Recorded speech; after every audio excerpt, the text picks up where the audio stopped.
Merci beaucoup, Nabil. Donc, il s'agit d'un projet conjoint entre la HEP Vaud, qui se situe à Lausanne, et puis la HESSO Arc, qui est à Neuchâtel, avec le département de l'engineering, puis plus particulièrement Stéphane Gaubron. Donc, c'est un projet qui est au début de sa réalisation. On n'a pas encore créé les jeux. On est en train de faire le concept des jeux. Alors, vous allez me demander, est-ce que le design s'enseigne à l'école ou à l'école primaire Désolée, j'avais préparé ma présentation en anglais, mais je vois qu'il n'y a qu'une seule personne qui utilise la traduction, donc je vais la faire en français, ce sera plus rapide. Actuellement, dans les écoles en Suisse romande, on s'intéresse au niveau primaire, donc plus particulièrement en primaire 2, des élèves de 7 à 11, voire 12 ans. Sous quelle forme ont lieu les activités qui travaillent le design? C'est essentiellement au sein des activités manuelles, travaux manuels qu'on appelait anciennement, et qui sont devenues aujourd'hui ce qu'on appelle les activités créatrices et manuelles, qui ont donc changé de nom avec l'apparition du nouveau plan d'études roman en 2010. Malheureusement, actuellement, les activités créatrices et manuelles sont encore très peu créatrices. Elles sont beaucoup basées sur un modèle soit du travail ouvrier ou du travail artisanal, où on cherche à produire un joli produit, à montrer aux parents. C'est surtout le produit final qui est intéressant pour les enseignants et pas tellement encore le processus de réalisation, de création des objets. Donc on s'est intéressé avec mes collègues de la HEP qui sont spécialistes en travaux manuels. On s'est intéressé à comment introduire à l'intérieur de cette discipline l'aspect créatif et l'aspect nouvelles technologies, puisque c'est ce que nous demande le plan d'études roman, d'intégrer les nouvelles technologies dans toutes les disciplines dès le primaire, donc dès le début de la scolarité. Alors, on a utilisé, Denis Lebas, mon collègue qui enseigne la technologie, on a utilisé un schéma qui est utilisable aussi bien pour la production artistique que la production, je dirais, industrielle ou d'engineering. C'est un schéma dans lequel il y a 3 parties dans la production d'un objet. Il y a un moment de conception, d'imagination, de schématisation de ce qu'on veut produire. Il y a un moment de réalisation concrète, où on va mettre en œuvre des actions pour fabriquer l'objet que l'on souhaite faire. Puis il y a un 3e moment très important qui est celui du partage de l'objet, de sa socialisation ou de son usage, si c'est un objet utilitaire. Alors, dans ce modèle-là, on aimerait introduire des éléments qui viennent des arts, à savoir que dans les arts, les objets produits ont essentiellement une fonction de signe, d'expression ou de communication, et pas seulement d'utilité. Mais on aimerait que nos élèves, quand ils font des activités créatrices et manuelles, puissent également intégrer cette fonction de signe et d'expression dans les objets qu'ils vont produire. Alors, comment faire ça? Pour le moment, on le faisait uniquement avec des activités de robotique. Mais ça coûte extrêmement cher d'équiper les écoles en robots, en software, en tous ces éléments-là. On cherchait quelque chose qui soit plus accessible aux primaires, où il n'y a pas forcément tout un équipement, des salles informatiques. Et on s'est dit qu'un serious game pourrait peut-être aider les enseignants à intégrer ces aspects créatifs dans les travaux manuels, dans la phase de conception en tout cas. Quelle définition on utilise de la créativité? C'est un terme très vague qui veut souvent pas dire grand-chose. On prend la définition de Todd Lubart qui nous dit qu'une production créative doit être nouvelle par rapport à ce qui existe. Bon, chez l'enfant, on ne va pas forcément exiger toujours une nouveauté absolue, mais au moins une nouveauté par rapport à ce qu'il connaît. Et puis, qu'elle soit adaptée au contexte. Pourquoi l'adaptation au contexte est importante? Parce que sinon, la réalisation va être soit impossible, ou bien l'usage sera à côté de la plaque ou inutile. C'est une approche multifacteur que nous propose Lubart de la créativité. Il nous dit que pour favoriser la créativité, il faut travailler sur plusieurs niveaux. Le contexte, bien sûr, d'enseignement, les émotions qui sont associées à l'apprentissage, mais il y a aussi d'importants facteurs cognitifs et conatifs. Dans le Serious Games qu'on aimerait produire, les Serious Games, on aimerait surtout accentuer ces différents aspects cognitifs. Alors, notamment tout ce qui va être de l'ordre de la reconnaissance des problèmes, identifier un problème, introduire dans la phase de conceptualisation déjà l'idée de la socialisation. Qu'est-ce que je veux faire avec mon objet? Qui sera le public? Comment sera-t-il utilisé? Qu'est-ce qui existe déjà aussi? Et tout ce qui est de l'ordre de la pensée divergente, de produire des modèles multiples avant même d'entrer dans la phase de réalisation matérielle. Et c'est là, on pense que le serious game va être extrêmement intéressant, c'est dans la production de modèles qui ne passent pas nécessairement par le texte ou par la conceptualisation abstraite.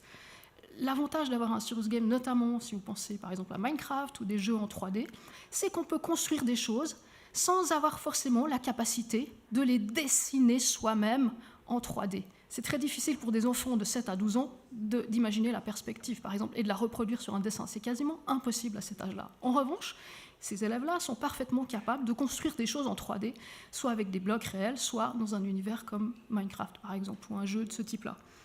Et on aimerait utiliser le jeu pour faciliter l'exploration des mondes possibles à ce moment de conception, alors que l'enfant n'a pas encore les compétences intellectuelles pour lui-même faire des schémas d'architecte, des projections de plans, des choses qui géométriquement sont assez complexes. Et puis ensuite, pour faire ce qu'on appelle des combinations sélectives, de comparer différents modèles produits, d'imaginer leurs effets dans le monde réel. Entre guillemets, le jeu serait un lieu où l'imagination pourrait prendre une forme visuelle et graphique et pas seulement textuelle, parce qu'on sait que c'est un frein pour beaucoup d'élèves de passer par le texte, par la description. Et là, comme on va vers la production d'objets, on crée une phase intermédiaire entre le discours, la pensée, et puis la réalisation matérielle.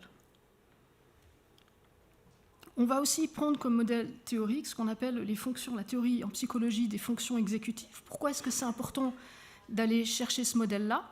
Parce qu'il y a une phase dans la production d'objets qui est la réalisation, la planification de la fabrication. Et ça, ce n'est pas quelque chose qui est uniquement lié à la visualisation.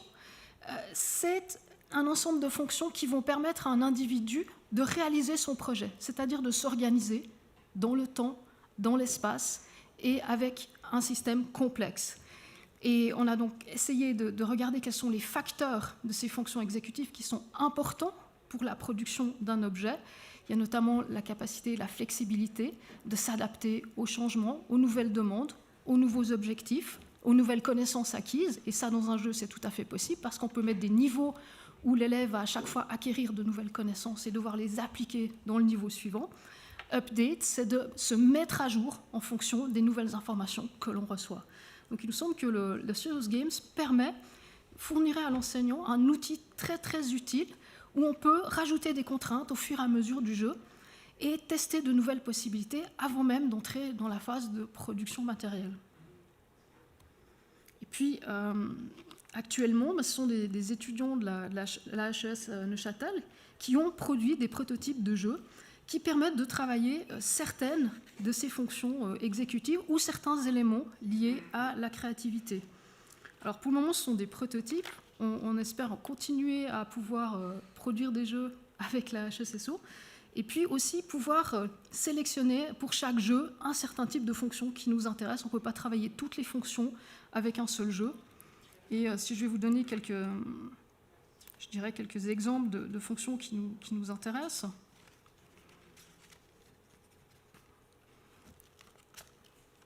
Parce que je vais passer un peu vite, mais dans la théorie de la créativité de Lebart, il y a différents types de facteurs qui contribuent à la créativité. On a des éléments qui sont environnementaux, qui sont l'environnement social, familial, culturel, éducationnel de l'enfant, mais on a aussi des facteurs individuels, qui sont soit ce que j'appelais connatifs ou bien cognitifs.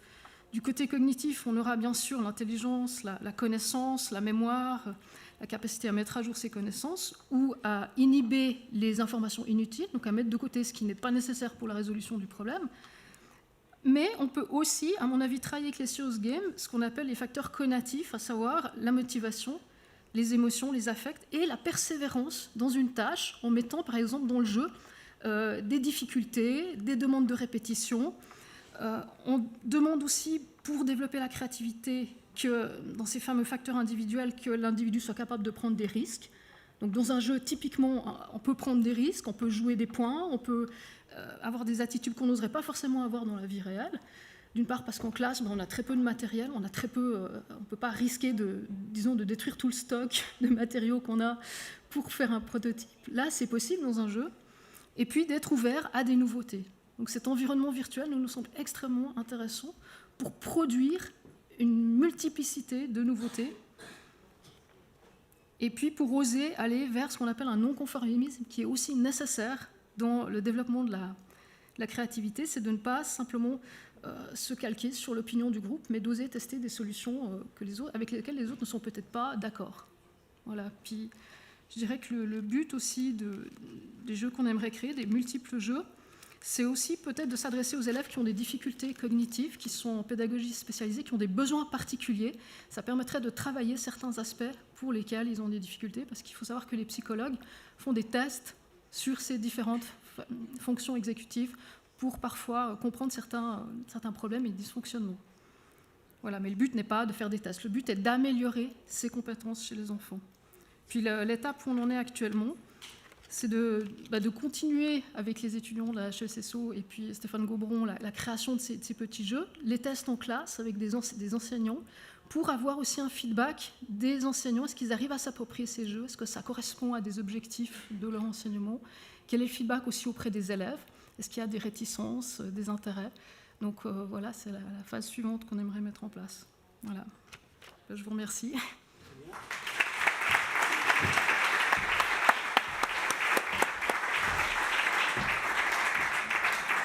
Merci beaucoup pour cette présentation très riche. Si vous avez des questions ou une pensée divergente, vous êtes les bienvenus. On va pas commencer par Max cette fois-ci, on va commencer par le représentant du NIF. Bonjour, merci. J'ai une question un peu généraliste par rapport à l'exploitation des serious games, surtout dans l'éducation.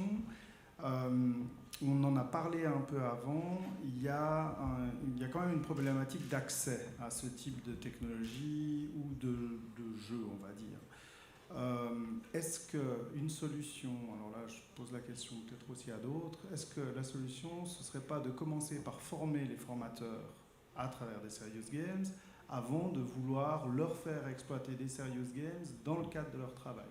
Parce que ça on a remarqué avec le e-learning, on en a parlé avant, le plantage assez monumental, même si très formateur finalement, que si on n'apprenait pas d'abord à enseigner par l'intermédiaire de ces outils-là, qu'on se retrouvait avec des profs qui ne savaient pas utiliser des serious games et des élèves qui étaient frustrés parce que tout ça ne fonctionnait pas. Alors oui, vous avez absolument raison, c'est une autre partie du projet. On va aussi tester sur nos propres étudiants, donc à la HEP, les futurs enseignants, ces jeux. Mais on a aussi besoin d'un autre avis qui est celui, je dirais, de l'avis des professionnels qui ont l'habitude du terrain et des élèves, ce qui n'est pas le cas de nos étudiants, parce qu'ils ne connaissent pas encore le métier d'enseignant sur le terrain. Ils auront leur avis, je dirais, d'anciens joueurs ou de jeunes adultes, mais pas forcément encore un avis, je dirais, suffisamment complet. Mais je suis entièrement d'accord avec vous. L'idéal, c'est aussi qu'on puisse les former dès le départ de leur formation. Ça se fait déjà un peu en formation continue. On a proposé quelques cours de création de jeux, par exemple, très simple, des point and click, des jeux comme ça avec Scratch. Et ce qui nous a porté là, c'est de se dire, on était très étonnés de voir qu'il y avait des enseignants de toutes les disciplines qui s'étaient inscrits à ce cours-là. Donc des gens en arts visuels, en travaux manuels, mais pas seulement des geeks ni des informaticiens. Donc ça, je trouve qu'il y a un changement qui s'est produit. On aurait fait ce cours il y a 5 ans, on n'aurait eu que des geeks et des profs d'informatique. C'est plus du tout le cas. On avait des gens qui nous disaient « je ne suis pas du tout un spécialiste de la technologie, mais je pense que le jeu m'intéresse » et c'est à travers le jeu qu'ils avaient envie d'apprendre des éléments de technologie. Donc ça, je trouve que c'est très motivant aussi. Ça intéresse aussi les profs de passer par le jeu. Surtout si le jeu est modulable et qu'ils puissent y mettre des contenus à eux. Mais tout à fait, je suis entièrement d'accord avec vous. Une autre question? Max, tu avais une question? S'il n'y a pas d'autre, très bien. À toi.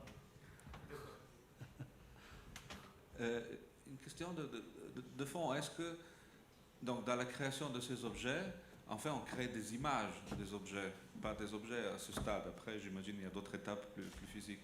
Donc, le fait de privilégier un sens par rapport à d'autres, de virtualiser cette étape de conception, est-ce que ça ne produit pas un biais créatif, justement, au détriment d'autres moyens d'expression?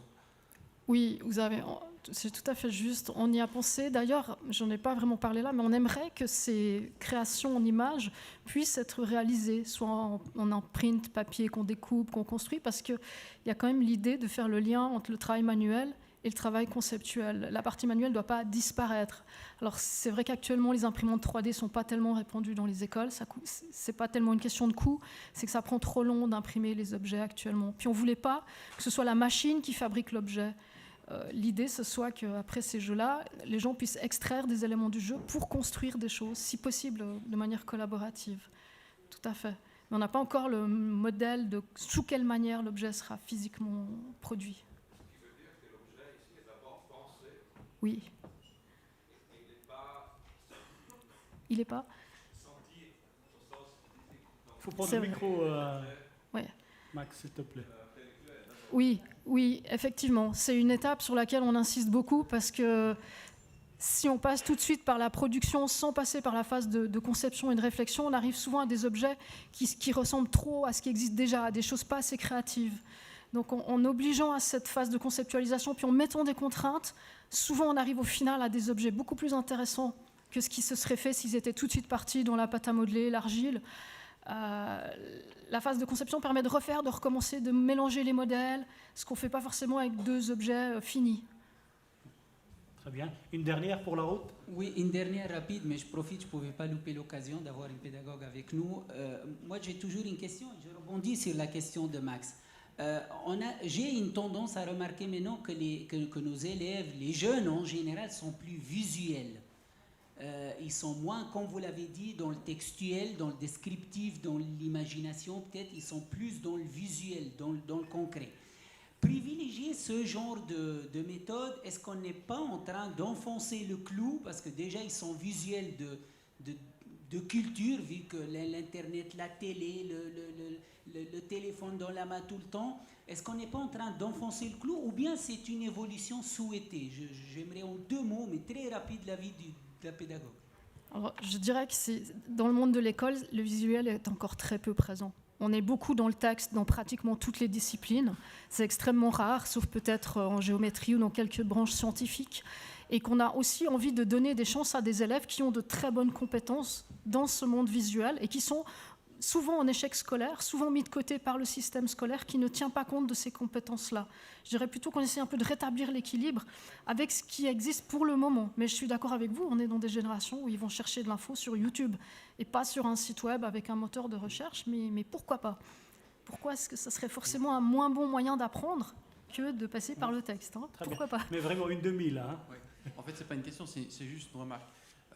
C'est un projet en fait qui me tient particulièrement à cœur parce que quand on gratte un peu, c'est complètement axé sur l'égalité des chances et l'égalité des genres.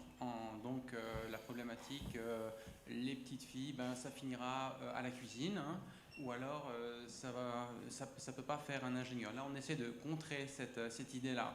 Et on a un très très gros problème, c'est que le fond, en fait, il n'y a pas de demande de fonds possible sur ce genre de projet parce qu'il n'y a pas d'industriel direct. Donc si quelqu'un a une idée dans l'audience ou quelqu'un qui pourrait avoir une idée indirecte, ça nous intéresse directement. Qu'est-ce que je veux dire? Alors j'insiste un petit peu là-dessus parce que c'est vraiment un projet que je trouve absolument génial et je remercie 1000 fois Florence. Mais comment on fait concrètement pour lever des fonds dans ce genre de choses qui ont directement, en fait, c'est la nation complète qui est en jeu. On remercie tous Florence alors pour la présentation.